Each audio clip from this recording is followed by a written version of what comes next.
Sup fuckers, World's Okayest Trader, and today's video is brought to you by whiskey. Let's go with whiskey today. I think I'm going to have a nice whiskey after this video.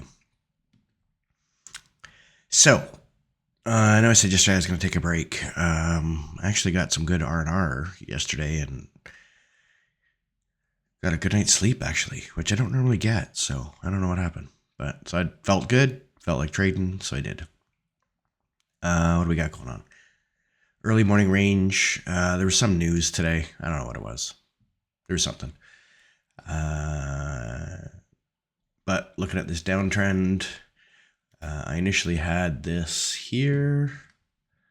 So this looks like an overshoot and overshoot of the small channel and a breakout or a failed breakout back up into here. So I was at least targeting back into the range. So that worked out well. I made the note at the time that this trend could have been wider, and it turns out that it kind of did eventually go wider. So even this, if you add the confluence of maybe the overshoot or a bounce off of this one, the failed breakout of these two spots, good high probability trade setting up right there. Working our way down. That's it. I also did a bad job on making all my notes today because I don't have all my highs and my higher lows and all my arrows. I got to get back to that. Anyway, working lower, then it goes sideways. We do get the break and we get the new extreme. Standard price action right there. We have this channel working up. We get the break. Do get a new extreme, but nothing was really enterable. Like maybe we got the new high, first entry, second entry below the EMA. No. Higher low. Yeah. Bearish doji. Probably not a good one to go to. And even if you did enter there, it would have stopped you out and taken off anyway. And then you just, these overlapping bars, even though it's an uptrend there, it's like, it just, you can't enter any of that. You'll get chopped up. Then we start this one. So I had this initial range forming here. Let's make it a different color. So I had this range going initially. This could have been a good failed breakout, but we traded up into this range. So I was not really a fan of fading this one.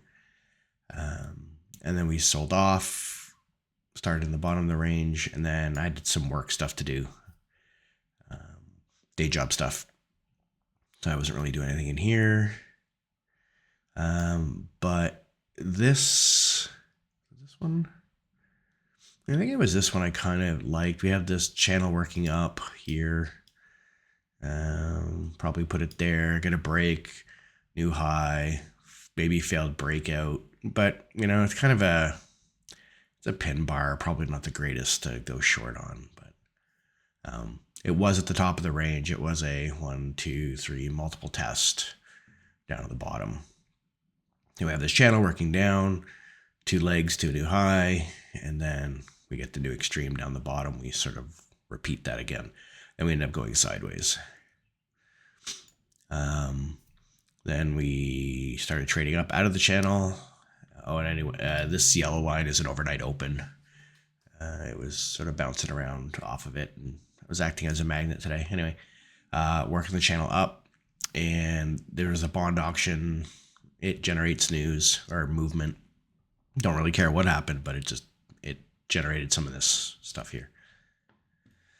So what do we have? So we have their channel working up, and we get the break. There's no real 2 legs down, so you can't really, do much there. This channel does get a new high. This would have been an excellent opportunity, except I turned my head and it was gone.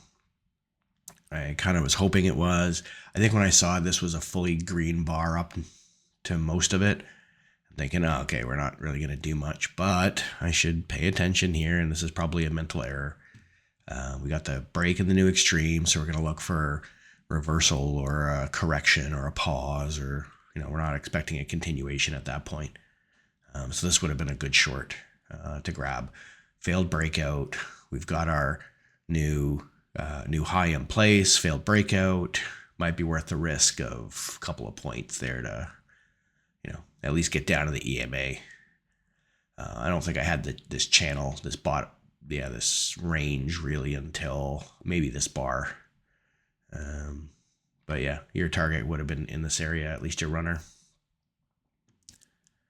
So you get your 2 legs down and you're back up. So this is good range action, but there's no real way to enter just unless you're just going to buy the bottom somewhere. And then where do you put your stop? You don't know how far it's going to break out. And so better wait for confirmation. Sidewaysy, dump. But we have that channel working down. We get a break and it dumps to a new extreme. But there's really nothing in here that we can take. So there's a low, and that's a first entry to a new. Now maybe you could have taken this as a visual, but like you don't know, right? Is it going to turn back into this stuff over here? I don't know. Was it going to go congestive? I don't know. But they didn't tick up. But if it had have ticked up, it would have been a good second entry.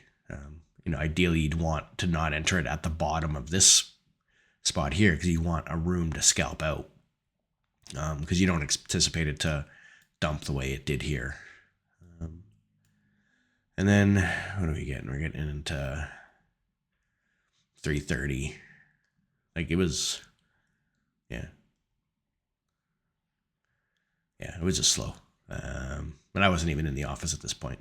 I came back to see if there was anything. But spike up, break, new extreme, first entry, second entry long down here.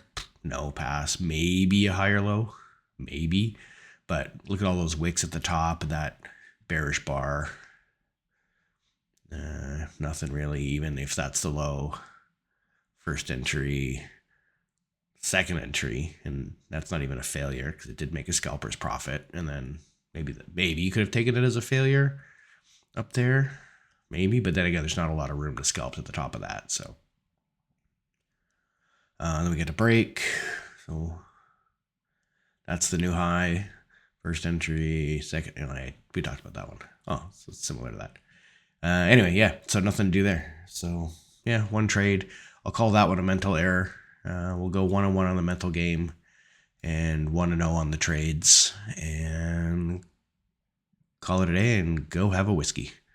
All right, World's Okayest Trader is out. Ciao.